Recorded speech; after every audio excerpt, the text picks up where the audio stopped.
would not necessarily say that I'm afraid to tell anybody. I'm just kind of reserved, I'm a bit of an introvert, to be honest.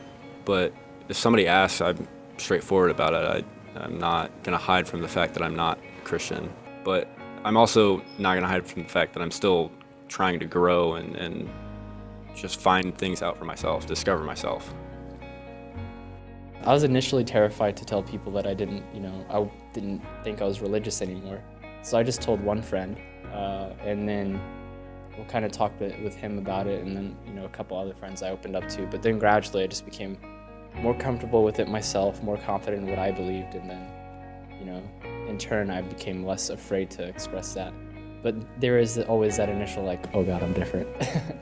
I've encountered mixed responses from people. I think there are people out there who try to understand, and then that's all you can really do is try to understand others. That's all that's really being asked.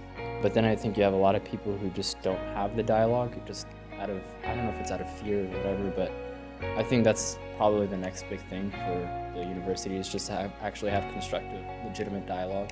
I've seen attempts at it, but it's usually washed away with kind of humor, which I think people do because they're scared, or they never really actually tackle the meat of issues, taking on truly different perspectives and actually, really addressing what other people believe. Being in the States for over 4 years, you kind of start seeing facial expressions and what they mean. Being Muslim and probably the only Muslim in the whole school, in the Christian school, in that huge chapel, you feel like the elephant in the room. You skip one of these, when you skip one of these Sunday services for any reason, or sometimes I watch the services online and I have a friend who would tell me, why didn't you go to the Sunday service? Well, it's kind of make me feel bad about what I did, although I felt connected to God. This is how I find connection to Him. This is how I find relationship with Him. Shouldn't necessarily be a copycat of what you are doing, or blaming me, pointing fingers at me just because I didn't convert to the same norms you did convert to. Just from what I've observed is that a lot of Christians here have, preset ideas of what non-believers, have to act like. They have all these preconceived characteristics.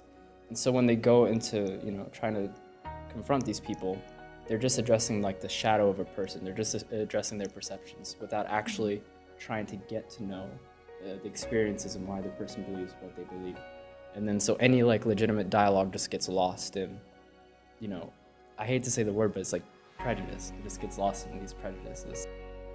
The student body as a whole doesn't really have to deal with different beliefs, and I feel like they just kind of brush it under the table for the most part. And that's just an overall sense. Individually, when I'm speaking individually with somebody, they're very open and accepting, as I would expect at a Christian college. It's something about groupthink that just changes the way people act. How could the student body provide a more constructive dialogue? It's a Christian university. I don't know if anything could be necessarily more constructive other than just getting it out there and trying to get people to react to different viewpoints with reasons, logical reasoning instead of emotions.